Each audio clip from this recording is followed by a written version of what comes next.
My wife tried to steal my premarital house after sleeping with her CrossFit instructor, so I played along patiently and took back everything while she lost it all. I'm a 36-year-old male who has been driving trucks cross-country for 12 years. It pays well if you can handle the solitude. Until recently, I thought my marriage to Jen, who is 35, was decent enough. We've been together for 10 years and married for 7. I bought my house before we got married. 3 beds, 2 baths, built in the 90s. I paid $10,000 for it in 2015, and now it's worth close to $450,000. At first, Jen seemed to appreciate my stability. I'd be gone for days driving routes, then home for a few. We had a system. She worked at an insurance office and handled cooking, while I took care of repairs and yard work. It was a simple arrangement that worked, a practical division of labor that made sense given my schedule. Our life wasn't Instagram-worthy by today's standards, but it was solid.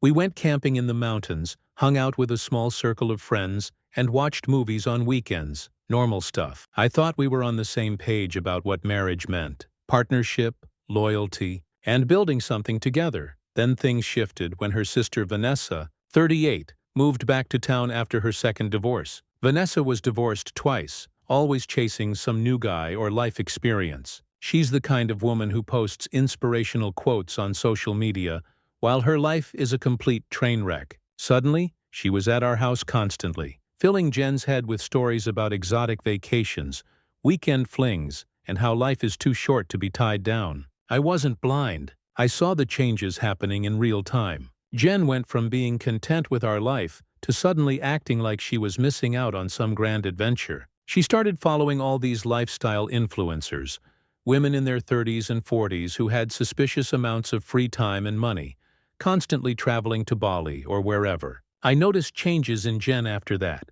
At first it was small stuff, complaints about our boring routine, comments about how I wouldn't understand certain things because I'm just a trucker. It was as if the job that paid for everything was now something to look down on. She would roll her eyes when I talked about saving for retirement or home improvements. She started making weird comments about other couples we knew, like, "Did you know Mike and Sarah are in therapy? Apparently they're working through some issues about sexual compatibility." Just dropping these little bombs during dinner like they were totally normal conversation topics. 3 months ago, she quit her job without even discussing it with me. "I need to find myself, Dave," she announced one night while I was exhausted from a 14-hour drive. "This insurance job is killing my soul." I meant for more. I was too tired to argue. I just asked, "What's the plan? Another job, school?" Reasonable questions, I thought. "I need some time to explore my options," she said, as if she were a recent college grad instead of a 35-year-old woman with bills. I was thinking, express yourself on somebody else's dime, but didn't say it. We had enough savings to float her for a bit, and I figured maybe some time off would help her reset. But apparently, that meant scrolling Instagram and meeting Vanessa for endless brunches while I was on the road. Our agreement about splitting responsibilities was gone. I'd come home to a dirty house, no food, and an attitude when I mentioned it. Dishes piled in the sink, laundry untouched. Meanwhile, she somehow found time to buy new clothes and get her nails done twice a week. The worst part wasn't even the mess. It was walking into my own house and feeling like a visitor, like I was interrupting her real life. She'd be on the phone with Vanessa or some new friend, giving me this look like, "Oh, you're back," before returning to her conversation. "Housework is beneath me," she actually said once when I asked if she could at least load the dishwasher. I thought, this is so restrictive to my growth. I didn't make a big deal out of it. I just started doing everything myself, cooking my meals, cleaning, and doing my laundry while working 60-plus hours a week on the road. But I started checking out mentally. I spent more time with my buddies at the garage where we work on project cars. I've got this '67 Camaro I've been restoring for years. Nothing clears the head like working on an old engine. You don't have to guess what's wrong. You diagnose it, you fix it, and it works again. If only relationships were that straightforward. Then the fights became more common. I'd point out that she wasn't contributing. She'd call me controlling and financially abusive. I'd mention our agreement, and she'd say agreements evolve. I needed to keep up with the times. Whenever I asked about her job search, Jen would accuse me of not supporting her journey. So there I was, coming home from a 3-day haul, thinking it was just another Tuesday. Jen asked me to sit down in the living room. She had that look that said someone was about to drop a bomb. "Dave," she started, swirling her glass, "I've been doing a lot of thinking about us." My stomach did a little flip, but I kept my face neutral. "I think it's time we explored," she finally said, maintaining a straight face.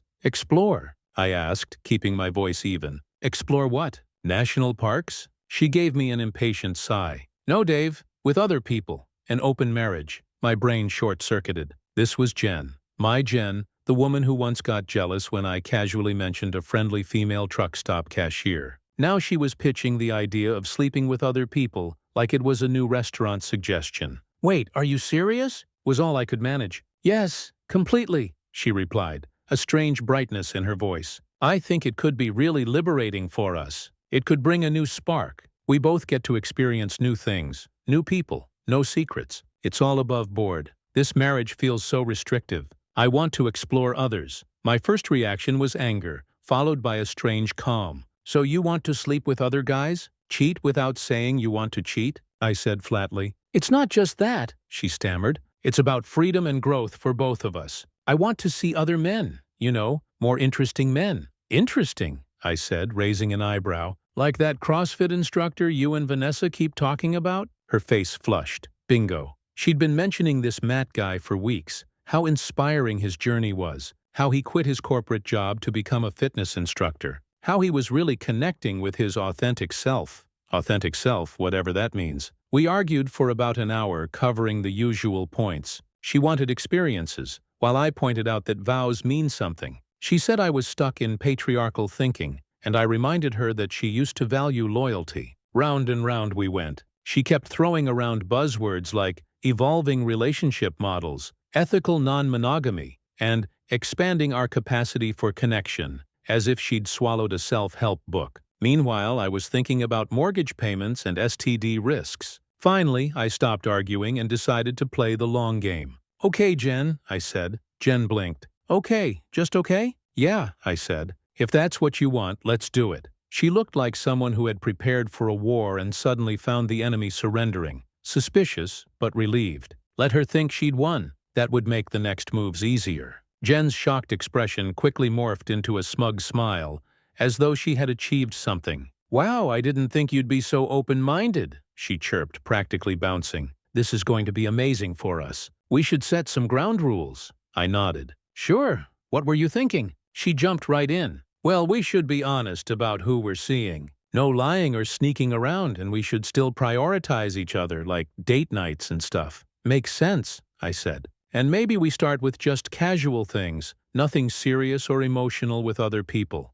I kept nodding, watching her lay out this framework she'd obviously been mulling over for weeks. She probably had the CrossFit guy lined up already. He'd been liking all her Instagram posts. Subtle. "When were you thinking of starting?" I asked. She looked away. "Well, there's a gym social thing tomorrow night." Of course there was. "Go for it," I said. "I've got a 3-day haul starting tomorrow anyway." She seemed confused and almost disappointed at how easy this was. It was clear she had rehearsed arguments in her head, expected me to fight harder, maybe even wanted me to. The next 6 weeks were wild. Jen dove into her new lifestyle with enthusiasm. I responded with simple "okay" or "have fun" messages. I never asked for details, which drove her crazy, my lack of jealousy. It was like watching someone live out a fantasy they had convinced themselves was sophisticated and evolved, when in reality, it was just wanting to have sex with someone new while keeping their security blanket at home. Meanwhile, I quietly began to put my house in order. I called my bank and set up a new account at a different bank, moving small amounts over. Nothing suspicious, just enough to build a safety net. I documented everything happening in our marriage in a password-protected file. I even scheduled a consultation with a divorce attorney during one of my longer hauls. The attorney, Mike, had seen it all before. "Classic case," he said after I explained the situation. "She wants to have her cake and eat it too. Your house is premarital, so that's protected. No kids makes it cleaner. Keep documenting everything and don't confront her just yet." Mike was this no-nonsense guy in his 50s, divorced twice himself. Ironically enough, he believed his own experiences made him better at his job. He could spot the patterns because he'd lived them. "Women like your wife," he said, leaning back in his chair, "they think they've got it all figured out. They think they can have the freedom of being single with the security of being married. It doesn't work that way. I took his advice, kept my head down, let Jen have her fun, and quietly prepared for the inevitable. About 2 months into this arrangement, the other shoe dropped. There's a neighbor, Amanda, 35, a hot fitness instructor type who always wore yoga pants. For years, she'd been a bit too friendly with me, according to Jen, who made jealous comments about it. Amanda would sometimes chat with me while I was working on my truck in the driveway. Simple stuff about cars and neighborhood gossip. I'd always kept it strictly neighborly out of respect for my marriage. Amanda was single, no kids, and taught fitness classes at a studio downtown. One Saturday, while changing the oil in my truck, Amanda came over. "Hey neighbor," she smirked, leaning against my toolbox. "Haven't seen you around much lately. Been on the road a lot," I replied, wiping my hands on a rag. She looked good. Tank top, shorts, the works. She smiled at me, differently than before, more intent. "So I heard through the grapevine that you and Jen have some kind of arrangement now." I looked up at her. "Where'd you hear that?" "Small neighborhood. Jen's been seen around with that guy a few times." Pretty obvious. Just then, Jen's car pulled into the driveway. Her face when she saw Amanda talking to me was priceless, pure panic. She practically ran over. "Dave, what's going on?" Amanda smiled innocently. "Just saying hi to Dave, right?" Jen said, her eyes darting between us. "Dave, can I talk to you inside for a minute?" The moment we were through the door, she exploded. "What the hell was that? You and Amanda?" "We were just talking," I said calmly, like we'd done for years. "Don't play dumb. She was practically undressing you with her eyes." I raised an eyebrow. "And that's a problem because it's Amanda. The woman I've been telling you for years has a thing for you." I leaned against the counter. "I thought we had an open marriage now. Isn't that what you wanted to explore?" Her face went through about 5 different emotions. "That's different. Amanda is someone we see all the time. It would be weird and messy. So your CrossFit instructor is fine, but my neighbor isn't interesting?" "It's not the same," she insisted. "Matt is just casual. No emotions. And you know Amanda wouldn't be casual because she's had a thing for you forever. She'd want more." Jen was practically yelling now.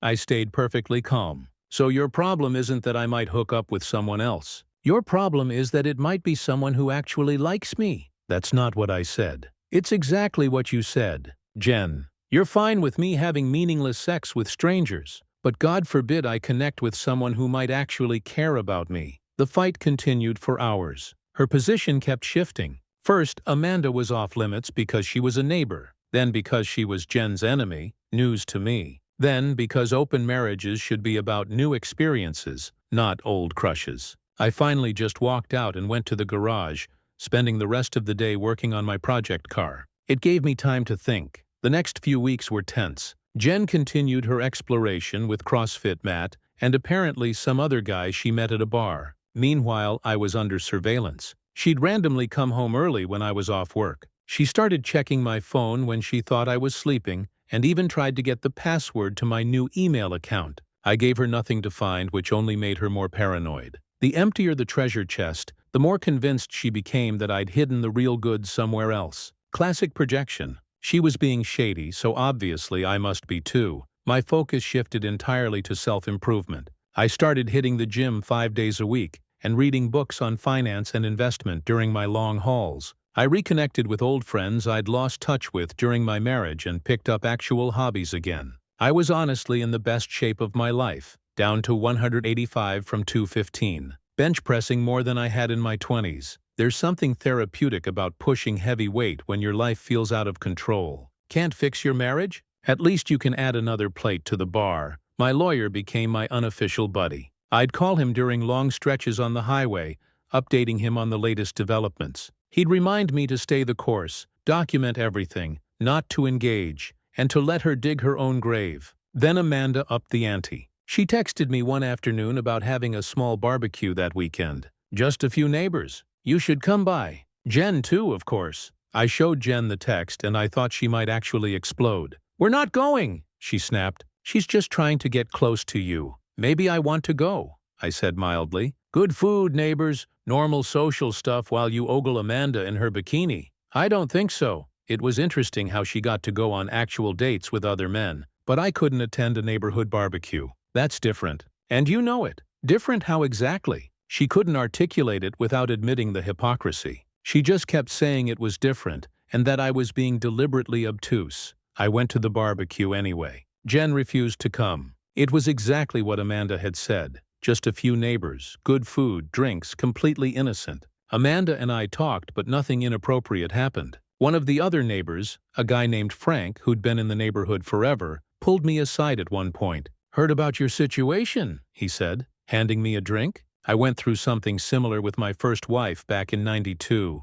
These open marriage things never work out the way they're pitched. Someone always has an agenda." Frank had this weathered face that had seen it all. A Vietnam vet, retired now but still built like he could handle himself. The kind of guy who'd give you the shirt off his back, but wouldn't hesitate to tell you when you were being an idiot. "How'd yours end?" I asked. He chuckled. "Caught her with my so-called best friend. Turns out the open part was just for her, not for me. Classic bait and switch." He took a sip of his drink. "Divorced her, lost the house because I didn't know any better back then. Best thing that ever happened to me, though. Married Helen 6 years later. Been together 30 years now." When I got home, Jen was waiting. "Did you sleep with her?" she demanded. "Excuse me, Amanda? Did you sleep with her? Don't lie to me." "Wait, why would that be a problem for you? Didn't we open our marriage?" "Amanda is the problem." "Yeah, sure." She was boiling. Jen checked my clothes for perfume. "What the hell are you doing?" Seriously, the irony was so thick you could cut it with a knife. Her checking for evidence of cheating while she had hickeys. She wasn't even bothering to hide them. "Stop lying to me, dear Lord." The next day, Vanessa showed up at the house while Jen was out with one of her guys. She just walked in without waiting for an invitation.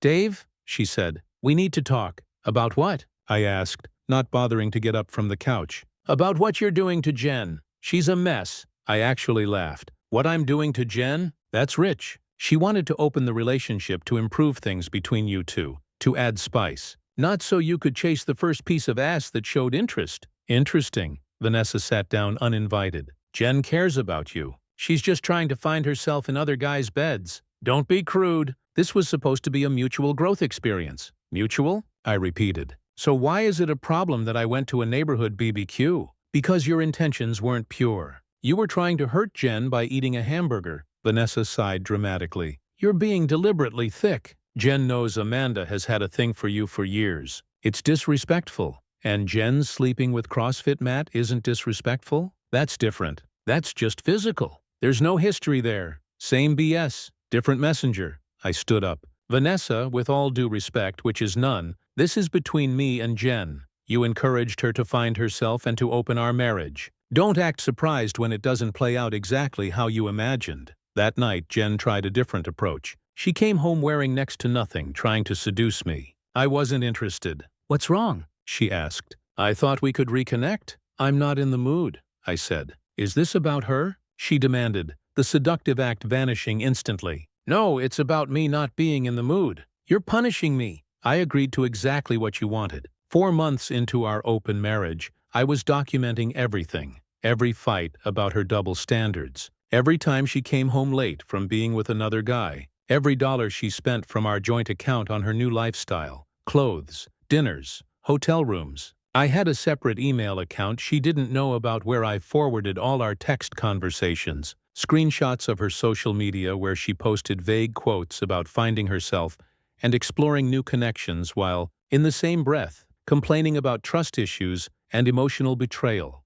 The mental separation was complete. I looked at her like a stranger now. There was one night about 3 months in when I came home unexpectedly early from my route. I walked in to find Jen and Vanessa sitting at our kitchen table with a bottle of seltzer water between them. They were planning what sounded like my financial execution. "We just need to figure out how to get your name on the deed somehow," Vanessa was saying, "or at least establish that you've contributed significantly to its value." I backed out silently and made a show of coming in loudly a minute later. They switched topics immediately, but the damage was done. These weren't just two sisters exploring modern relationship structures. This was a coordinated effort to take me for everything I had. My lawyer was building a solid case. In our state, adultery doesn't matter much for divorce, but financial irresponsibility and abandonment do, and Jen was checking both boxes. She quit her job, contributed nothing to the household, and spent our money freely. Meanwhile, I paid the mortgage on my premarital home,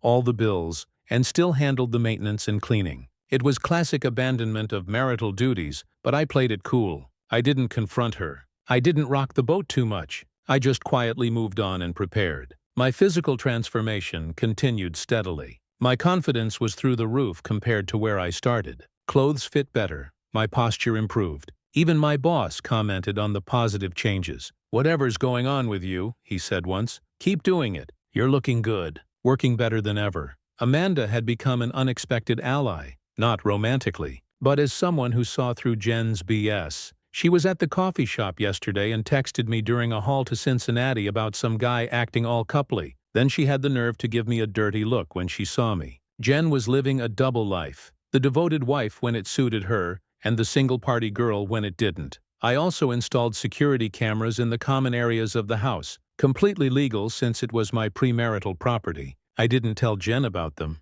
They captured her bringing guys over when I was on the road, something she'd specifically said she wouldn't do. "Our bed is our space," she'd claimed when setting the initial rules. That rule apparently only applied to me. The cameras also caught her going through my desk drawers, checking my mail, searching for God knows what. Financial documents, probably, that could be evidence of my own indiscretions she could use against me. I overheard her and Vanessa bad-mouthing me in my own living room, planning how to handle me, discussing what they would do with the house when the time came, as if it would ever be hers. "I just need to keep him pacified until I figure out my next move," Jen said. "Matt's fun, but he's not exactly husband material, and I need to be smart about this house. It's worth a fortune now with the market the way it is." They went on to discuss how she might claim partial ownership of the house, despite it being my premarital asset. Vanessa suggested claiming she'd contributed significantly to its upkeep and improvement,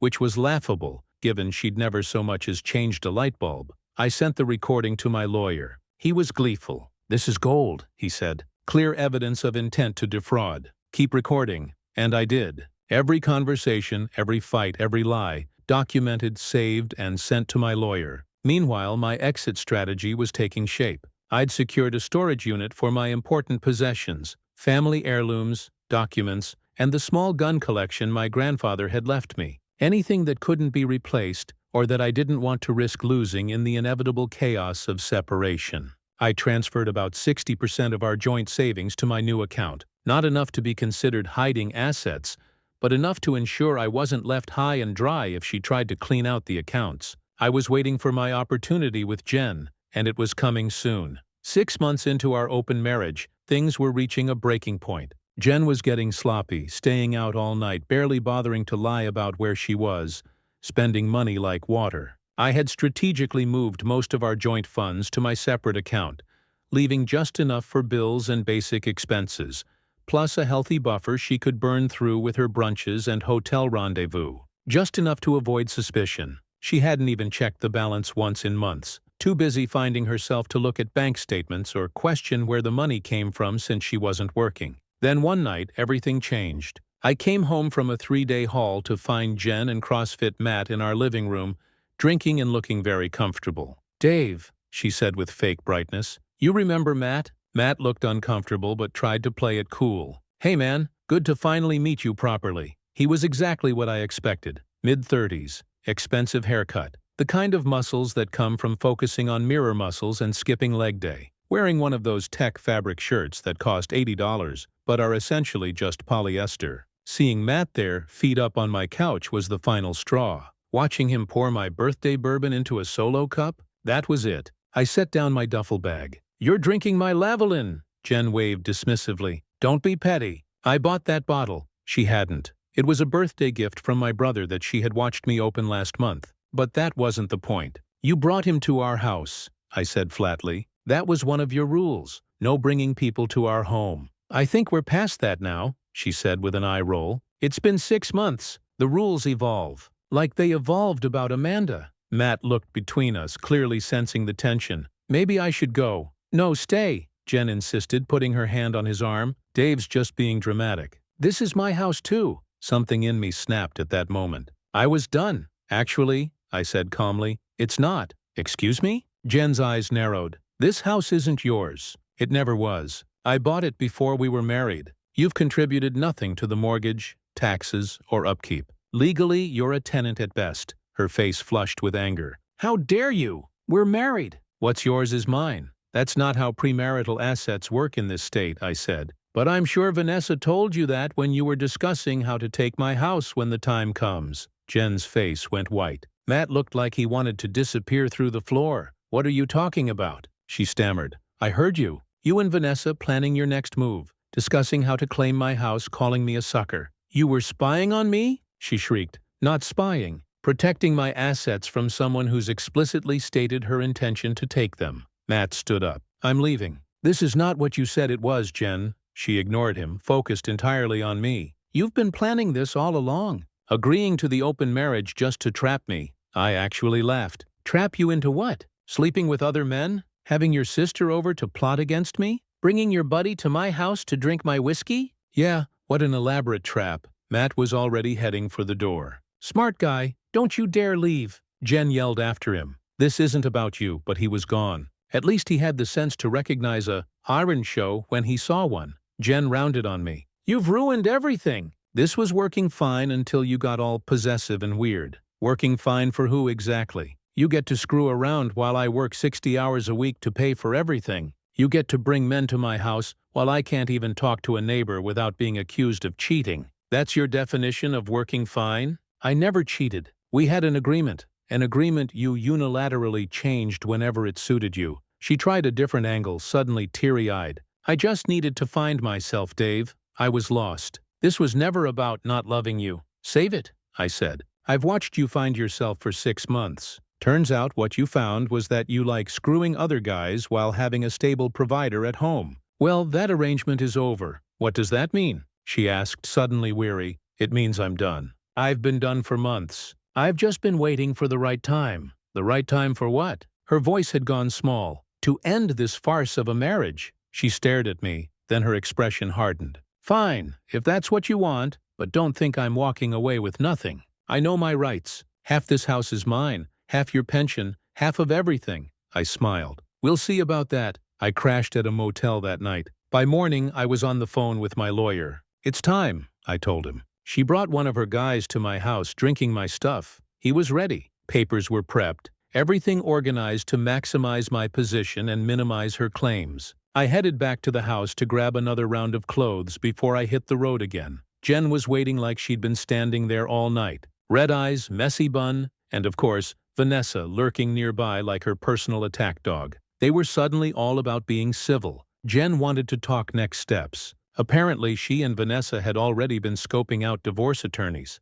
The plan now was to do it amicably. Their words, not mine. Vanessa had the nerve to suggest that Jen deserved probably at least 60 or 70% of everything since I was clearly the one breaking the marriage contract. Pure delusion with zero legal basis. But they both nodded like it was established law. Jen acted like she deserved a cut of everything, claiming she contributed by being present, emotionally, supportive. The whole script. Vanessa doubled down, asserting that Jen had been the backbone of the household. I didn't even argue. There was no point. The reality was simple. She didn't clean, didn't work, and didn't maintain a thing. Every time I came home from a haul, the place looked like a crime scene. I handled the cleaning, the bills, the yard, everything. Name one thing you did in the last 6 months, I said calmly, zipping up my duffel. Silence. She couldn't name a single useful thing she'd done in that time. Her defense was emotional labor and some vague nonsense about presence and vibes. Here's what's going to happen, I said. I'm going on my scheduled haul. When I get back in 3 days, I expect you to be making arrangements to move out. What? I'm not going anywhere, Jen declared. This is my home too. It's not, and I think you'll find the courts agree with me. We'll see about that, Vanessa said smugly. My friend Rachel is a divorce attorney. Wives get half regardless of whose name is on the deed. Your friend Rachel sounds like a terrible attorney, I replied. But hey, hire her. Should make this easier for me. I left them standing there, both convinced they held all the cards. The delusion was almost sad. 3 days on the road gave me time to prepare for what was coming. My lawyer filed the divorce papers detailing Jen's abandonment of marital duties, financial irresponsibility, and her explicit intent to defraud me of my premarital assets. He also filed for an emergency hearing regarding occupancy of the house, using security footage of Jen bringing another man home as evidence that her continued presence would be detrimental to my well-being and property. When I returned from my haul, Jen and Vanessa were waiting with a document of their own, a handwritten list of demands. Dave acknowledges 50% ownership of the house, pays spousal support of $3,000 per month for 5 years, transfers 50% of his 401k to Jen, covers all Jen's legal fees, and provides health insurance for Jen for 3 years post-divorce. "This is our starting position," Vanessa said, acting like she was some hotshot negotiator. "We're willing to be reasonable if you are." I scanned the list and handed it back. "Yeah, nope. What do you mean, no?" Jen asked. "That's not how this works," Vanessa snapped, her face reddening. "You think you can just throw Jen away after she gave you the best years of her life? You're pathetic. Actually, this is how it works." I pulled out my own envelope and handed it to Jen. She opened it, her hand shaking slightly as she read. Her face went from confusion to shock to fury. "What is this BS?" she demanded. "These are lies. They're all documented." "You've been served," I said calmly. Her voice went up an octave. "You've been recording me. Perfectly legal here and very informative. Especially your conversations with Vanessa about taking my house when the time comes." Vanessa grabbed the papers, scanning them frantically. "This won't hold up. The house is marital property regardless of when you bought it. Not in this state. Not with a documented history of financial separation and your contribution of exactly 0 to its mortgage or upkeep. You can't kick me out of my own home," Jen said, nearly hysterical. "Now it never was yours." "And yes, I can and will. I'll fight this," she threatened. "I'll tell everyone what you did, how you tricked me. Go ahead." She started crying then, those manipulative sobs she'd perfected over the years. The ones that used to make me back down, apologize, and give in. "Not anymore. You have until tomorrow afternoon to pack your essentials. The court will likely grant you a few weeks to remove the rest of your belongings. Supervised." "This isn't over," Vanessa hissed, putting her arm around Jen.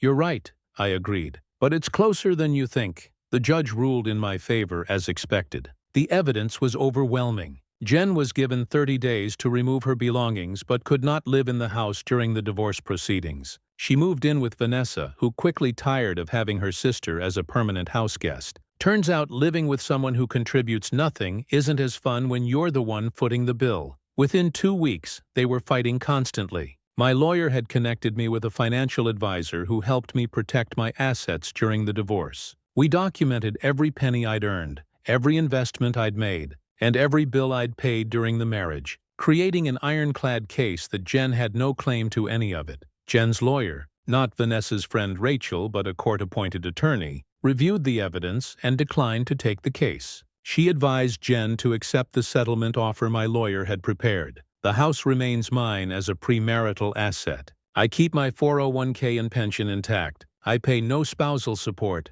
She keeps her car, which was in her name. She gets a one-time payment of $10,000, far less than she wanted but more than she deserved. She deserved it. At first, she fought it off, still convinced she could get half of everything. But as the evidence piled up and her position weakened, she eventually gave in. The divorce was finalized 4 months later. On the day she came to pick up the last of her things, she made one last desperate attempt. Her makeup was smudged. She looked like she hadn't slept in a week, and her hair resembled a messy, "I'm having a breakdown" bun. Word had it that Vanessa had kicked her out. They'd been arguing non-stop. CrossFit Matt had ghosted her. "I still love you, Dave," she said, standing in the entryway of what was now firmly my house again. "We could start over. I've learned my lesson." "No, Jen. That's not fair. I made a mistake." "Goodbye, Jen," I replied, closing the door behind her as she left. That was 6 months ago. The divorce is final now. I kept everything that mattered. My house, my truck,